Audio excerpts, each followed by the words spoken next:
Give me 30 days. And I'll show you how to take control of your money.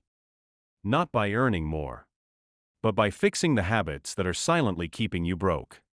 Because that's where the real problem is. So let's start with week 1. And this is where most people get it wrong. Week 1. Nothing changes. You don't try to save more. You don't cut your spending. You just observe. Day 1. You start tracking your money. Everything. Coffee. Food. Random spending. It feels unnecessary. Like it won't change anything. Day 2. You almost forget to track. Day 3. You realize how often you spend without thinking. Day 4. Small expenses start adding up. Day 5. Patterns start showing up. Same habits. Same triggers. Same waste. Day 6. It starts bothering you.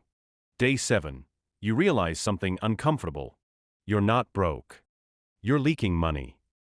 And now that you see the problem, week 2 is where everything starts changing. Week 2. This is where things start changing. Now you're not just watching your money. You're controlling it. Day 8. You cut your first expense. Something small. A subscription you don't use. A habit you don't need. It feels easy. Day 9.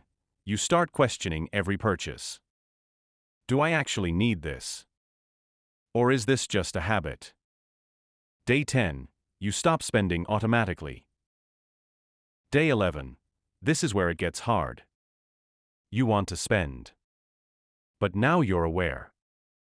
Day 12. You delay it. Not forever, just 24 hours. And most of the time, you don't buy it. Day 13. Something interesting happens. You don't feel restricted. You feel in control. Day 14. The leaks are smaller now. Not gone, but controlled. And for the first time, your money isn't disappearing. And now that you've stopped the leaks. Week 3 is where you build control that actually lasts. Week 3. This is where most people fail. Because up to this point, you've been relying on discipline. But discipline doesn't last. Systems do. Day 15. You stop guessing with your money. You give it a structure. Needs.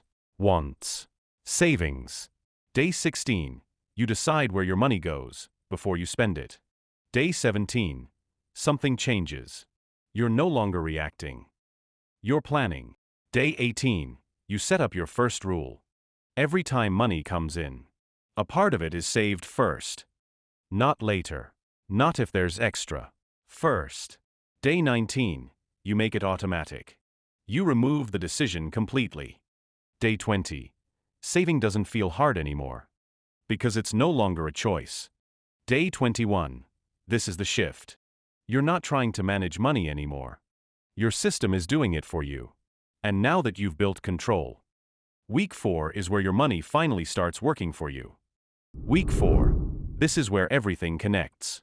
You've stopped the leaks. You've built control. Now, your money starts working for you. Day 22. You don't wait anymore. You start. Even if it's small. Because starting matters more than timing. Day 23. You learn the basics. Not everything, just enough to begin. Day 24. You take your first step. And it feels uncomfortable. But different. Day 25. Nothing exciting happens. No big results. No instant money. Day 26. You keep going anyway. Because now, you understand the game. Day 27. Consistency starts to feel normal. Day 28. You realize something powerful. You're no longer living paycheck to paycheck. Day 29. You look back. Same income. But a completely different mindset. Day 30. This is the difference. You're not perfect. But you're in control. And that changes everything. Most people wait for more money to fix their life. But the truth is, it's never about the money. It's about the habits behind it. Fix that. And everything else follows. Try this for 30 days. Not perfectly, just consistently. And then come back to this video. You'll see the difference.